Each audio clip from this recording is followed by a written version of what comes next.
Değerli tədbir iştirakçıları, hörmətli jurnalistlər, sizin hər birinizə təşəkkür edirik ki, məzmun və mahiyyət baxımından bu cür önəmli tədbirdə bir araya gələ bilmişik. Biz bu adı layihə qoyulub mövzunun, amma təəccüb doğura bilər ki, müsabiqələr çox keçilir. Niyə məhz layihə adlandırılır?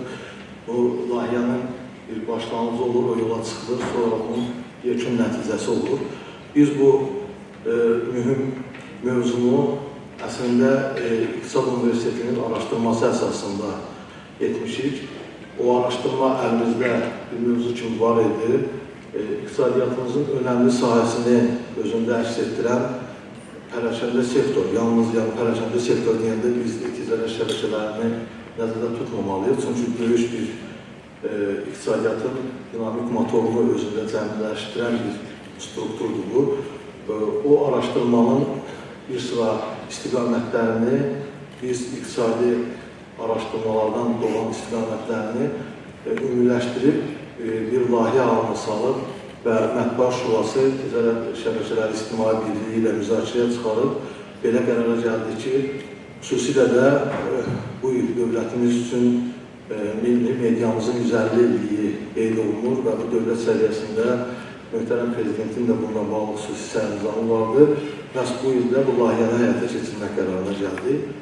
Doğrusu, belə bir aktuallıq kəsb edəcəyini və gözləmədik. Çünki bizim Azərbaycan jurnalistikasında amma bilir ki, spesifik sahələr var ki, onlardan yazanlar biraz azdır, xüsusilə də iqtisadi sektordan.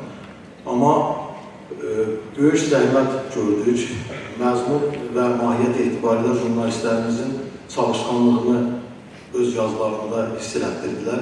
Bu bizi doğrudan da çox sevindirdi.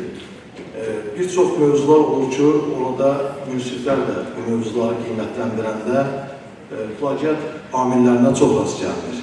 Amma bu elə bir mövzudur ki, Google-da axtarış verəndə bu mövzudan izinə çıxmırdı. Çünki çox araşdırılmamışdı bu mövzu, mahiyyət etibarilə yenidir və jurnalistlərin az müraciət etdiyidir. Mən əminəm ki, bundan sonra pərəşəndə sektorla bağlı bir fundamental araşdırmalar aparmaq istəyən təhqiqatçılar da bugün bu müsabiqədə ərsəyə gələn yazılara mütləq mənada müraciət edəcəklər. Çünki doğrudan da çox əhəmiyyətli və geniş məzmunlu yazılar ortaya qoyulubdur. Mən istəyərəm qısa şəkildə pərəşəndə sektorla bağlı istər video çatdan məlumat verildi, istər Araz müəllim ətraflı danışdı. Müsabiqənin keçirilməsi mərhələsi ilə bağlı bir qısa məlumat verim. Müsabiqə elan olunub istiqamətlər üzrə və yalnız Azərbaycanda media reyestrindən keçən media nümunələrinin iştirakı təmin olunubdur müsabiqədə. Ümumən müsabiqəyə 54 yazı daxil olubdur. Ölkənin aparıcı media qurumlarından mən burada çox parlaq imzaları görürəm ki və bizi sevindirir ki, məhz həmin jurnalistlərimiz bu müsabiqədə iştirak ediblər, mövzuya müraciət ediblər. Müsabiqənin dəyərləndirilməsi bir qurum tərəfindən aparılmırdı. Biz müxtəlif qurumların ekspertlərini bura cəlb eləmişik. Burada mətbuatımızdan tanınan imzaları Ulu Məhərrəmli, Vüqar Zifəroğlu və digər ekspertlər rəy veribdir. İqtisadi aspektdən Vüqar Bayramov, Natiq Cəfəli kimi ekspertlər, iqtisadi ekspertlərimiz rəy veribdir. Eləcə də pərəşəndə sektorun tədarük zəncirində çox önəmli təcrübəsi olan şirkət rəsmləri də yazılara rəy verildi.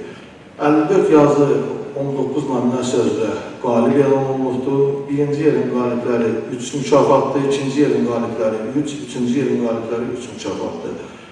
Digər 10 iştirakçı isə bir səbəbləndirici mükafatla mükafatlandıracağıq və ümumən bu bayram gününü və bu 150 ili nəzərə alaraq və xüsusilə də jurnalistlərin fəallığını nəzərə aldığımız üçün bütün iştirakçılara biz hədiyyə və sertifikatla tərtib edəcəyik.